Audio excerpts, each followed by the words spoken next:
Delta Force Black Hawk Down is an FPS developed by Nova Logic in 2005 for the PS2 and the Xbox. It's actually part of an ongoing PC series, and it recently got a flashy re-release, so there's no better time to talk about it than now. When I say Delta Force, I'm referring to Black Hawk Down and the expansion called Team Sabre. I thought about making two separate videos, but honestly there's so much overlap between the two, they can both fit in one video. Overlap. The story is very straightforward, emphasis on the very. The original game retells the Battle of Mogadishu and the events leading up to it. Team Sabre tells two separate standalone stories.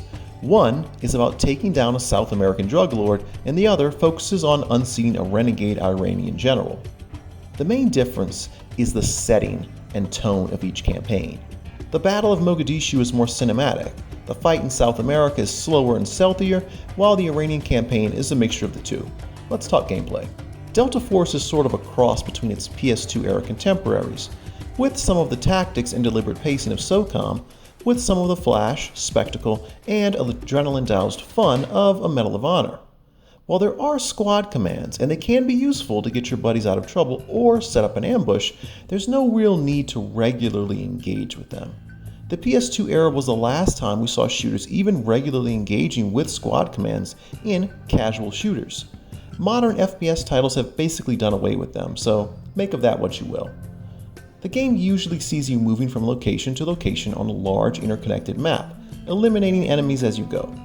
Objectives range from defeating all enemies at a location to blowing up something with a claymore mine.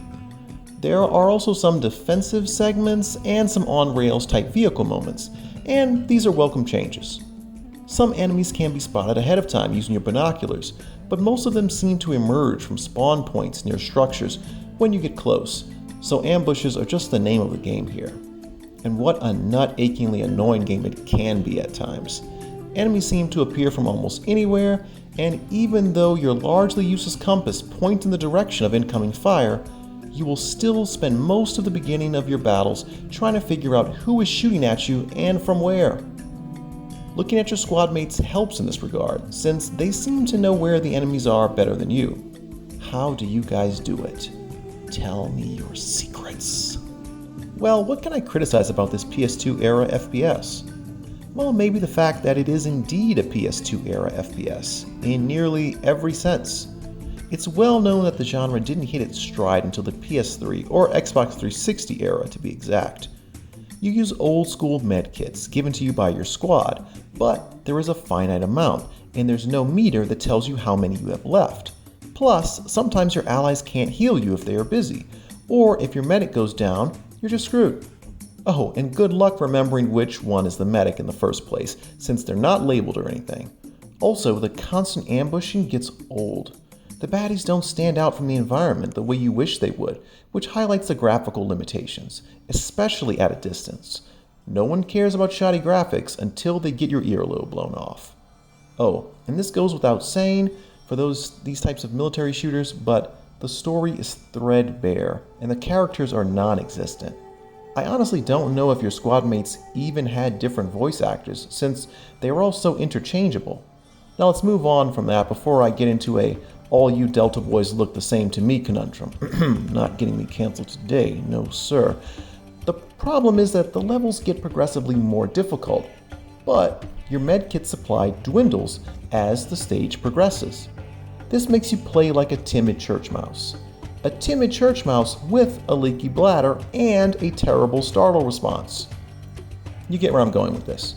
It just ruins the pacing when a stage is going all out with spectacle and explosions everywhere, and you are so injured you have to crawl forward while hoping no one shoots you in the shin.